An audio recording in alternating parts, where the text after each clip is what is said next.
Hi, Cookie. Hey, Biscuit. So, I wanted to say something. What? Happy birthday, Petal Cafe! About a year ago, we came up with the idea of this podcast. It's not Except for Welcome the fact to the that Petal it's summer Cafe and it's with now your summer hosts, again, Biscuit so and Cookie. time must have I'm passed. Biscuit. And I'm Cookie. I can remember that Grab day a that we beverage were or snack outside and settle in in as my we talk about backyard, life, under the everything, umbrella, and maybe we just some had Animal the Crossing New conversation, and then we Horizons. started getting all the socials together, and went from there. I was like, yeah, that sounds like fun. And the rest is history. And the rest is on YouTube. That too. It's visual history. So I listened to our first podcast. Yep. Yeah, so I've started to figure out what day we'd actually did our first recording on, and it's June. It was June 24th, 2020, and I listened to our first, like the first iteration of our recording. Man, we were green. Well, look, we had to start somewhere. But like we did do a second take on the same audio, and we did a lot better. All good. There were some things we never like revisited though. Like what? Like I remember in the first take, we talked about Danny Trejo's Island. Yeah. And we never actually brought that back in the next take. It never reappeared. Oh, yeah. Damn. Mm-hmm. Oops. I guess we still could. Yeah. So Danny Trejo has an island, and it's awesome. Yes, he does. The end. Thank you for coming. I wonder if he's still playing Animal Crossing. I don't know. I can't believe it's been a year. It has. Like, that's crazy. 23 episodes. It's almost time for another working retreat. Yeah, I think you're right. I think it's this podcast has evolved so much since its inception. Well, it's not just a podcast anymore. It's more like a project. It's all kinds of things. It is definitely all kinds of things. It's social media, it's editing, it's networking, it's making friends, it's streaming now, it's all sorts of amazing things. Yeah, oh my god, all the friends that we've made streaming, they're awesome. And interviewing, like don't forget the awesome folks we interviewed, like Katu and Lexi, and love those two. I still like every time they log in on my Switch, because we're Switch friends, I'm like, oh, right? My heart. Anytime Katu log in, I only usually see Katu log in. Anytime she does it, I'm like, oh my god, I want to say hi. I wish you could, like on Xbox. Yeah, I would just probably end up setting her like an Instagram or tweeting at her, going, hi. Yeah. Hi, friend. I added her to the Petal Cafe Posse list. Nice. And Lexi too. So maybe you should talk about that. So I created a Twitter list to encompass all of the folks that we are actively interacting with on streams and for podcast purposes. And so it's easy to make sure that we're keeping up on what's new with them and what they're up to. And so that we maintain those relationships. Because it can be hard on Twitter to find the feed you're looking for. Oh, yeah. Yeah, there's just so much. This is not the feed you're looking for. After you created that posse, one of our friends who we actually interviewed last week, Nostalgic Steven, he was telling me he was so honored to be part of the posse. Almost died. He's like the sweetest ever. I hope you guys enjoyed that interview, because we sure had a lot of fun doing it. Oh, he's awesome. I would like to try and do that. An interview like that every couple of episodes. I think that bringing in different points of view that have played Animal Crossing, that maybe aren't streamers, that maybe are streamers, I think that it would be a lot of fun. Yeah. I'd like to interview more designers. Even though I haven't been, actually I'm like way behind on what's new on the Able Sisters portal. So. Oh, that's right, because you didn't touch Animal Crossing before today for 2 weeks. A while. Yeah. Any of your villagers want to move out? Yes. Will I let them? Probably not right now.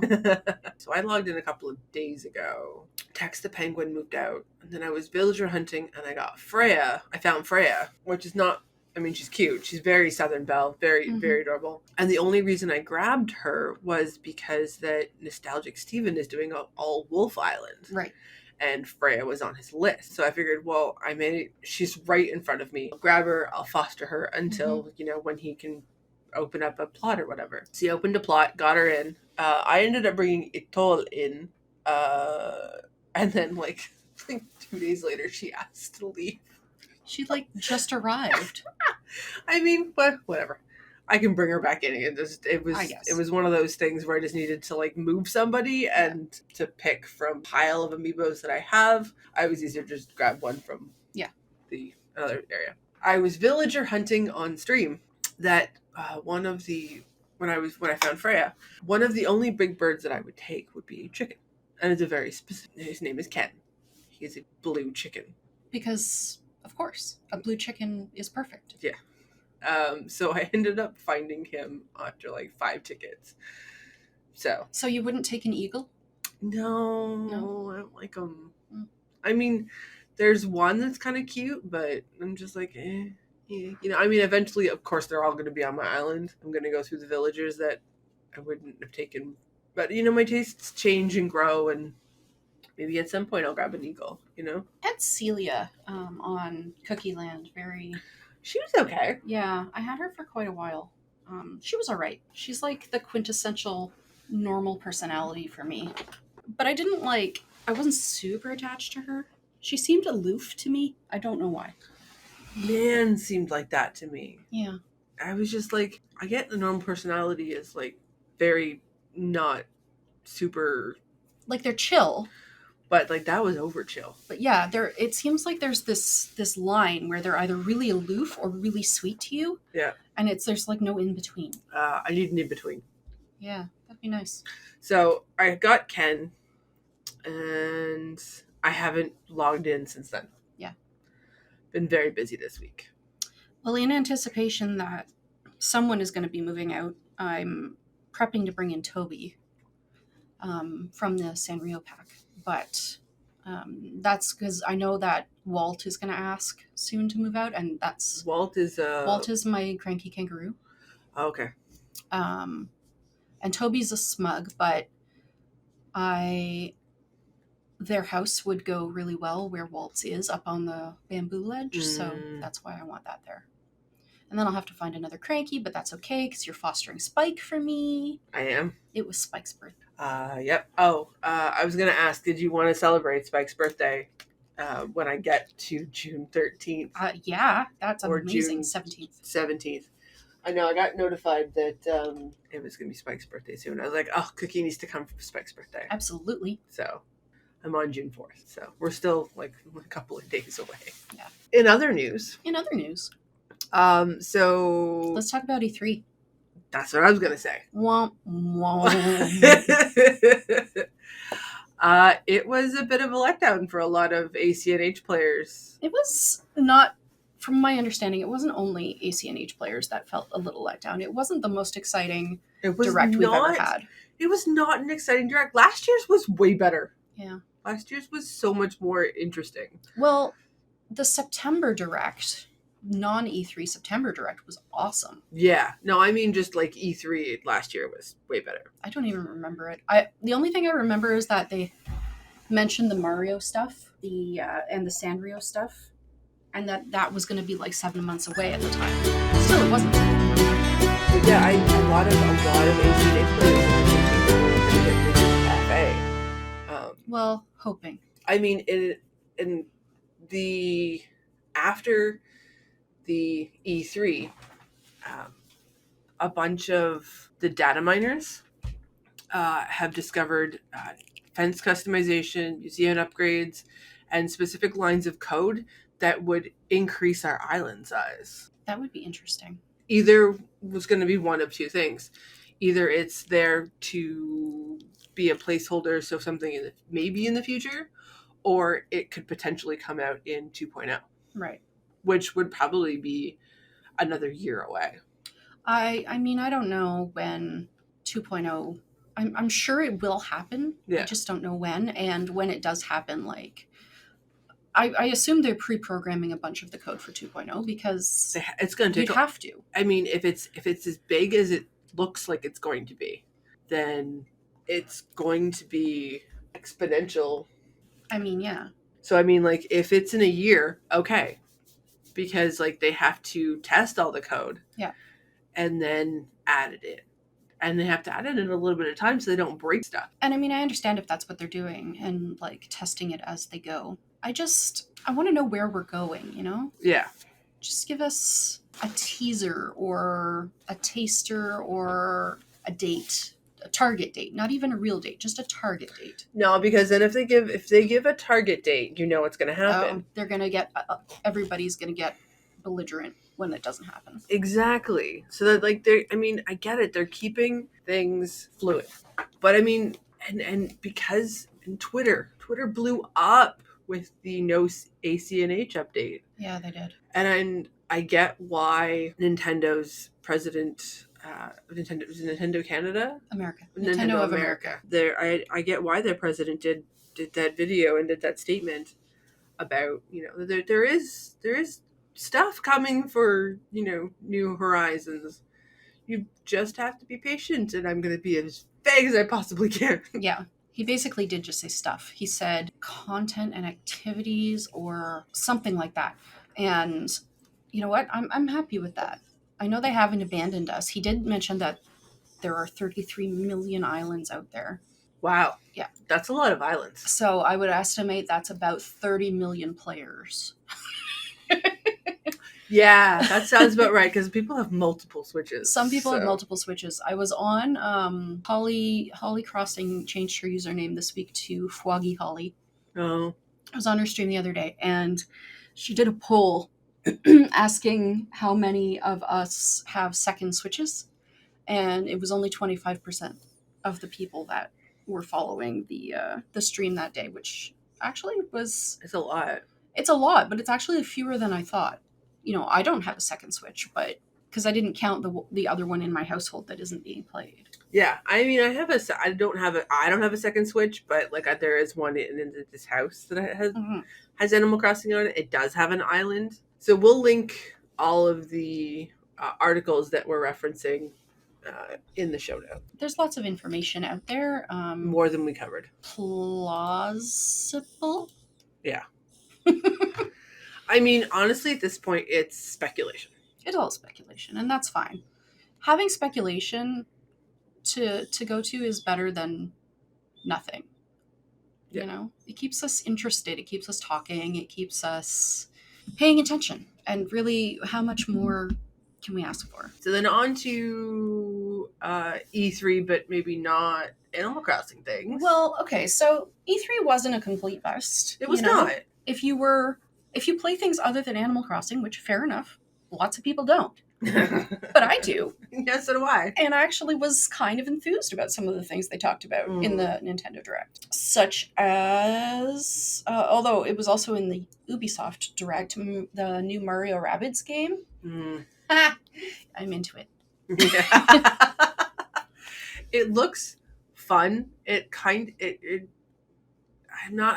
never played Mario Rabbids. I mean, I have it. It's on the list of games to play. Very low, by the way. But, I mean, it looks a lot of fun. Okay, I've got to give credit to that game, though. It was the game that convinced me to buy a Switch. Okay, credit there, but I'm probably still really low. You know what? You don't have to love everything I love. It's okay. I know. We do have different tastes, which is one of the things I really enjoy about our friendship is, like, there are games that I'm just like, oh my god, I love this game. And you're just like, meh. Or like there's games where you're like, oh my god, I love this game. And I'm just like, meh. You know? But then there's also games that we both really love. Yeah. So, yeah. One of those games is Beasts of Maravilla Island. Yeah, so... Which you played through. I played through this on stream, Beasts of Maravilla Island. Beautiful game. Beautiful game. Beautiful. It's on Switch, Steam, and Epic Games. It's inexpensive. It started as a Kickstarter. Absolutely beautiful graphics. It has some similarities to Pokemon Snap. Yeah. in that you're going around collecting photographs and identifying creatures. Yeah. But you're not on a track. It's free exploration where you get all the things in one area, you move to the next area. Yeah. My one critique of the game is that it was too short for me. Yeah. I was really just getting into how the mechanics worked when it was suddenly over. Because there's only 3 currently worlds. I don't know if they'll expand it though. That would be... If they did, I would be very happy. Yeah. I mean, they might get the feedback. Mm-hmm. Go, it was a little too short. It was a little too short. And they might take that and go, okay, so maybe we can make 3 more areas. Mm-hmm. I'd be happy with... a 6-area game would probably be like the sweet spot. Yeah. I'd be happy with 5. I'd be happy with 4. Yeah. I'd just be happy with more, honestly. Yeah. So, give me a little more. It only took 2 streams to play through the whole game. Okay, so there's about 4 to 6 hours. I think I played it for a little over 4 hours. Okay. And I didn't do a completion run. No. Because there were some things that I was just getting really frustrated. Like I couldn't find this one particular frog. Oh my God. We went back and forth trying to do research and walkthroughs and... Yeah. Oh my goodness. Anyway, we never found this frog. So I will play through it again. I might play through it again on stream now that I know what I'm doing. I probably could do it in one sitting now. Oh, maybe. So like a long weekend stream. I could probably play through the whole game. Okay. Like you played through all of Sayonara Hearts last night. Sayonara Wild Hearts. Wild Hearts. It's a very short game. What's the premise of this game? So it's a rhythmic game, and you are this girl who had her heart broken.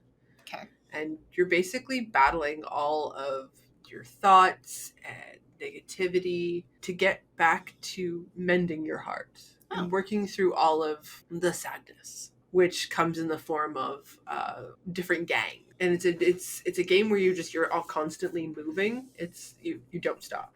Okay. It seemed a little chaotic isn't the right word. I agree. It's not the right word. It was very fast paced. Yeah. Anyway, it's a beautiful game. It is. It was a gift by one of my friends. But he's like, this is like an awesome game. I was like, all right, cool. And I'd played the first few levels a while ago. And then I got to the point where I was just like, I couldn't play video games for a while. Mm-hmm. So I stopped. And then I forgot how much I loved that game. Because it's just, I want that music to be the soundtrack to my life. Yeah, the music was lovely. But what's great is like it's got only so many levels, which, yes, I completed the entirety in stream. But there's a completionist run where you're ranked on how many points you get, how many hearts you get. There are zodiac puzzles that you can also play. You unlock different things as you get higher ranks. It's the replay value is huge, and it's really honestly not that expensive. Well, I think good. It's like under $10, something like that. It's called Sayonara Wild Hearts. It is such a sweet little game. But that being a digression, it was not at E3 this year. It was not. I just played it last night on stream. What other things were at E3 this year? Mario Party All-Stars. I am in. So excited. Okay, so... Nintendo's going to take my money. It's scheduled for October 2021. Yep. It is a full price game. Mm-hmm. But I'm expecting it for my birthday. It's fully updated. Yeah. Like it's remastered. Like they redid the graphics. It's got 5 boards. It's got online play, and you can play it with a pro controller. So excited for my pro controller, right? Or a Switch Lite, as the case may be. Yeah. Because that's something about Super Mario Party. Yeah. Yeah. Is that the one that we play right now? Yeah, Super Mario Party. So. The one for the Switch is Joy-Con required, and I hate that. It's not my favorite thing. It's hard on your hands for one thing, you know. Can you connect a Joy-Con to a Switch Lite? Like, can you even play that on a Switch Lite? I feel like maybe not. So you still have to have a Joy-Con that you can connect to your Switch Lite if you're going to play the current Mario Party game, Super Mario Party, on a Switch Lite. Like, you can't. You have to have an additional controller. So I'm sorry. Someone purchased a Switch Lite because they don't want to do They want the integrated controllers. Well, that might not be why they purchased the Switch Lite, but presuming they have that the Switch Lite, and they don't have any other Joy-Cons. Then you just can't play Super Mario Party. So you have to purchase the game and then a Joy-Con pack to in addition. play. Wow. Okay, so this will no longer be a thing. Yay! Exciting to you was WarioWare. No? It's interesting to me. I wouldn't say exciting. I don't understand. I don't know this game at all. I don't really... WarioWare is micro games instead of mini games. Okay, so like super... It's a little too chaotic for me. Okay. But the idea of it is interesting that they're finally bringing back and updating other properties. Because Wario has been except for his presence in Smash, and he's in Smash, right? I assume so. Yeah, he's in Smash. And Mario Kart, he's been absent from the Switch so far. So I'm glad to see they're updating other properties. It gives me hope for other things. One thing I was really, I was on the edge of my seat, and I was just my face was glued to my screen the entire time. There's a picture of you on the edge of the seat with your face glued to your screen. Okay, continue. When they dropped the Metroid Dread. Speaking of updating properties. Yeah. I'm still waiting for Metroid 4. It's still coming. They said so. We haven't had a Metroid game in 17 years. Wow. The last game we had was Fusion. I have Fusion. What platform is it on? SP? DS. SP. SP. Game Boy SP? Game Boy SP. Holy cow. That was 17 years ago? That was 17 years ago. Oh my goodness. I still have my Game Boy SP. Yeah. It's the one that looks like Nintendo Battle. Okay. Because I'm fancy. Mm-hmm. And I was like, I want that one. It's fair. No, it's fair. You gotta want what you want. I mean, you've got your Animal Crossing Switch, you know. I have my Animal Crossing Joy-Cons. Yes, I do have an Animal Crossing Switch. I have the Pokemon Go Switch. Mm-hmm. Metroid has never been my jam, but I get it. It's like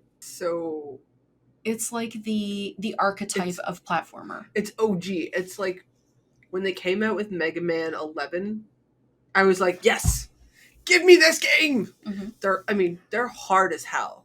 Don't get me wrong, they are difficult games. They are not easy to play. You need to know timing is everything in these platformers. Mm-hmm. But so good. The closest thing I've ever played to a Metroid game, it was a game on the original NES called Dino Wars. I don't remember that one. I think it might be on Nintendo Online. Okay. It was hard. I always got stuck on the same level. Yeah. So I had this problem when I was a kid that the games were too hard for me. Did you get your brother to do them? Yeah, he became the professional gamer in the household, and I would just watch. I had the same relationship with my brother. Yeah. If I got stuck on a level, I would get his help, and then he would play the rest of the game. No, there was sometimes yes, but he was really pretty good about handing it back. So we shared. We were really good about sharing. But you know what? For some games where I didn't really want to play them, but I really wanted to watch them played. Yeah. I would watch him. I would just sit on the couch and I would lay on the couch and I would watch him play those games. Same. And vice versa. Sometimes he would just lay on the couch and watch me play. There was one I had, Breath of Fire, 1 and 2. We put hours into those games. Mm-hmm. They're an RPG where you have to level your characters up by just battling enemies. So there's hours and hours of just grinding. Probably one of my most favorite RPG, Breath of Fire. Mm-hmm. So good. I watched, all of Sonic 1 and 2 on the Genesis. I had those. Watched, had those. Portal. Portal was one that I found overwhelming, and so I just watched it. Portal? Yeah. Really? Mm-hmm. So I have Portal 2. And they have a co-op mode. Oh, right. Okay. So if you ever, I don't know if you can play, if I can set it up so we can play co-op together on just my game, I'll set that up. And then we can play together. Because honestly, it's more of a puzzle game than it is. But you know what? That's the difference. The co-op is more puzzly, whereas the actual gameplay. In Portal 2, Gladios are currently killing me. Because I can't get past this one. I'll eventually go back and go, I don't know what took me, like, why I was so Right. stuck. Sometimes you just need to simmer on things and come back to them later. It's like anything else. Yeah. You know, if I have a knitting project that's stumping me and I put it down and I come back to it later, all of a sudden it will make sense. See, that happened to me. I'm working on a corner to corner crochet project. It's the Animal Crossing leaf in a blanket. Yeah. So this requires 3 different yarns. Mm-hmm. And I keep going back. I started it and I was like, this is just not working out. So then I put it down and then I restarted it with, like, you know, with extra yarn and stuff like that. And I'm a good ways in. I'm a 17 rows in, I think. Okay. It's going to be huge, though. Well, yeah. Huge. But, I mean, it's going to take me a while. Mm-hmm. Yeah, it's like anything else. You got to put it down and come back to it with a fresh brain or... A fresh brain. Yeah. It is. It's a fresh perspective on, maybe you didn't think of looking at it in this certain way because at the time, your brain just couldn't get there. It's like, I mean, I don't know that much about neurobiology, or neurology, or whichever it is. The synapses you form doing something affect the synapses you have doing something else. Yeah.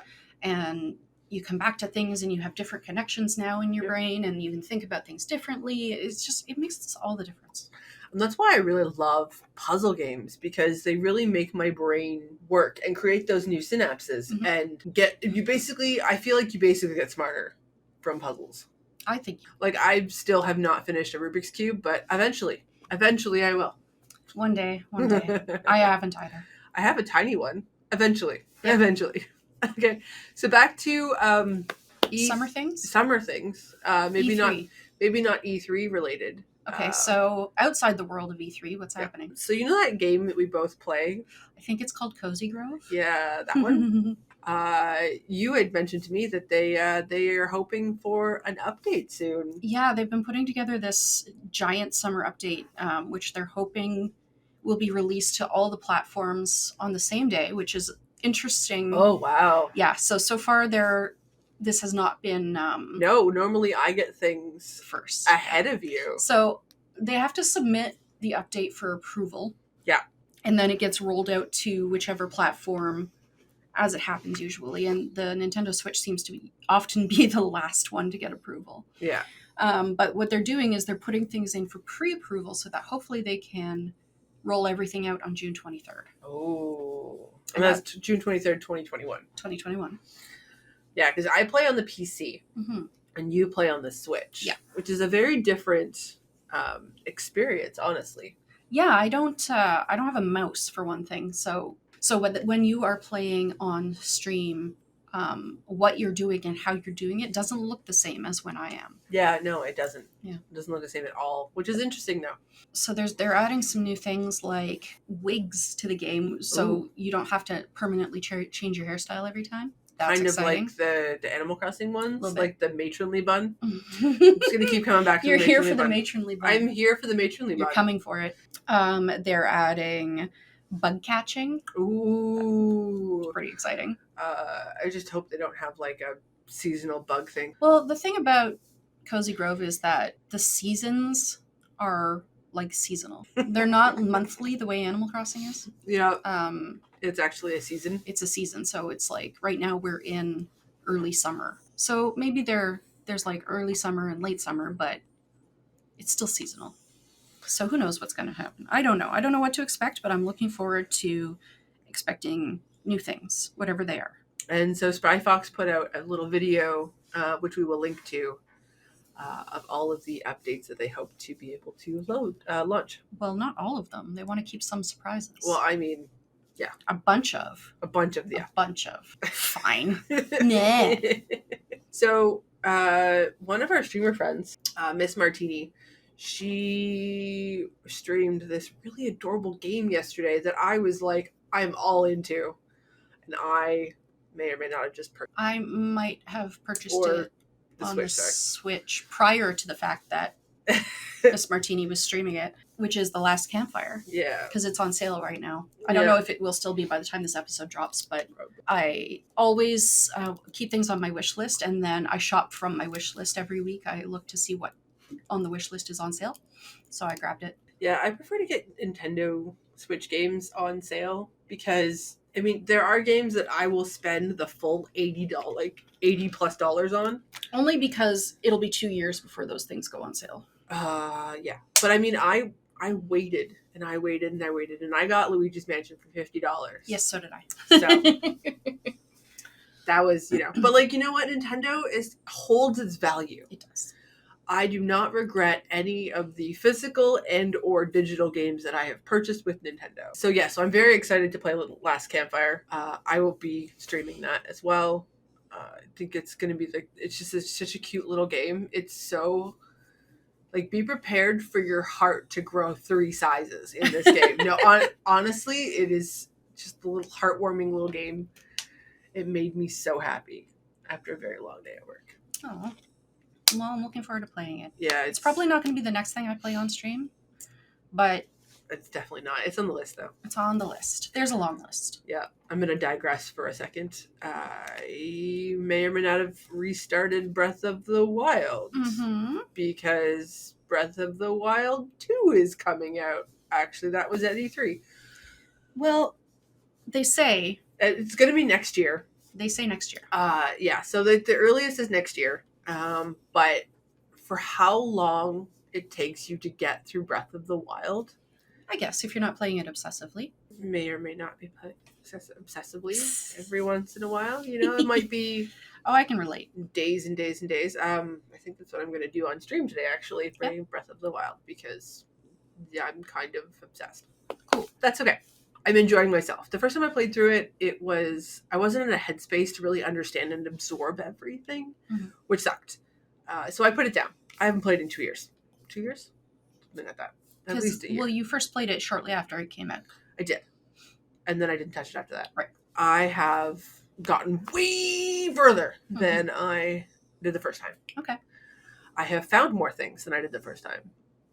But I'm currently stuck on the gyroscope temple, which you have to use your controller and move this puzzle, like this maze thing that has a ball in it, and try not to get the ball difficult to not fall off the edge. Yeah, I'm stuck on.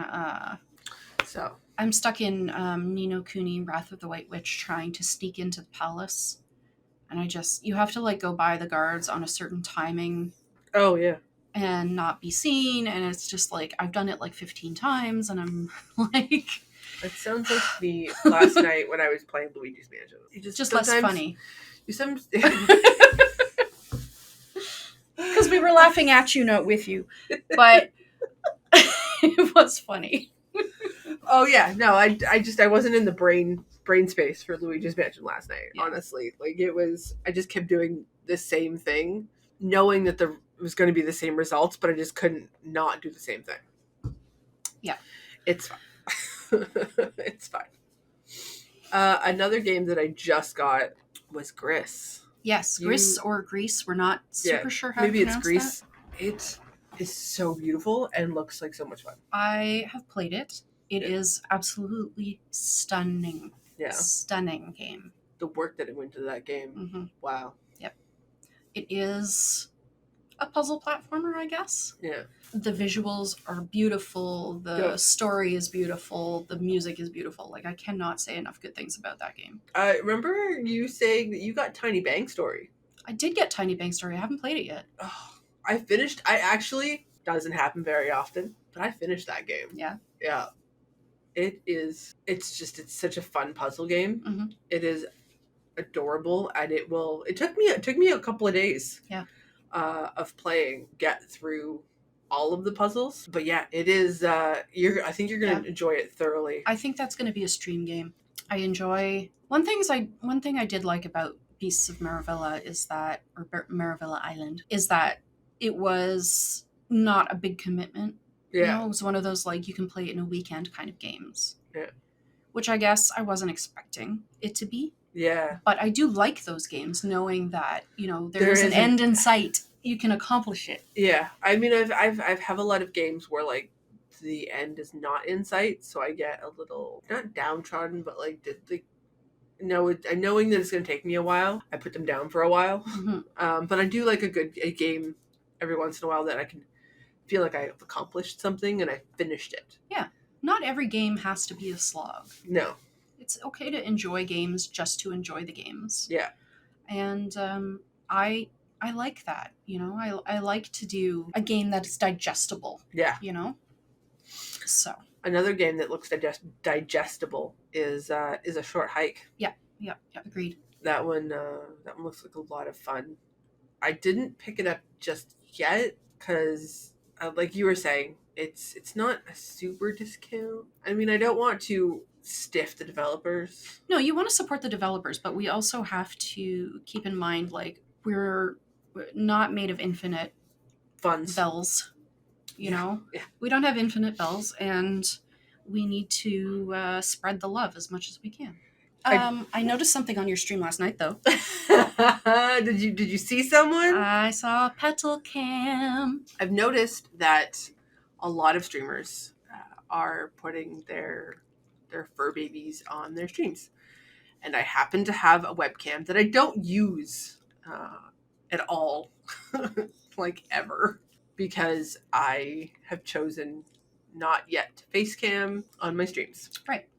I did say though that, and I think Nostalgic Steven has a clip of this. Of course he does. That when I get Twitch affiliate, that I will face cam. So no, you said face reveal, which is not the same thing. Oh, is it? Did I say face reveal? I think you said reveal. Oh, okay. We might need to go and fact check that. I think I have to go back, but so there's no reason for me to use it otherwise, and I'm not really using it for anything. So right now it points to my dog Petal. I mean, obviously, who doesn't want to be looking at an adorable chihuahua while they're watching a stream? So I really enjoyed watching Petal watch you game. That was very cute, and I look forward to more of that. So tune into Biscuit's streams for more Petal Cam, bringing 100% more puppers to your life. Yep, 100% more puppers. Anyway, I think we've probably talked their ears off at this point. So maybe. Well, thanks for hanging out today, Cookie. My pleasure, Biscuit. Thanks for joining us for another episode of the Petal Cafe, a cozy podcast with your hosts Biscuit and Cookie. I've been Biscuit. And I've been Cookie. We post all the links to what we've talked about and referenced in this episode in the show notes. Leave us a comment or a review on your favorite podcast platform. We would love to hear from you on Instagram or Twitter at The Petal Cafe, or you can send us an email at thepetalcafe@gmail.com. We'd also love for you to join our Discord server. Just ask us how. The Petal Cafe is produced by Petal Cafe Media with original music by John Stewart Campbell. See you next time.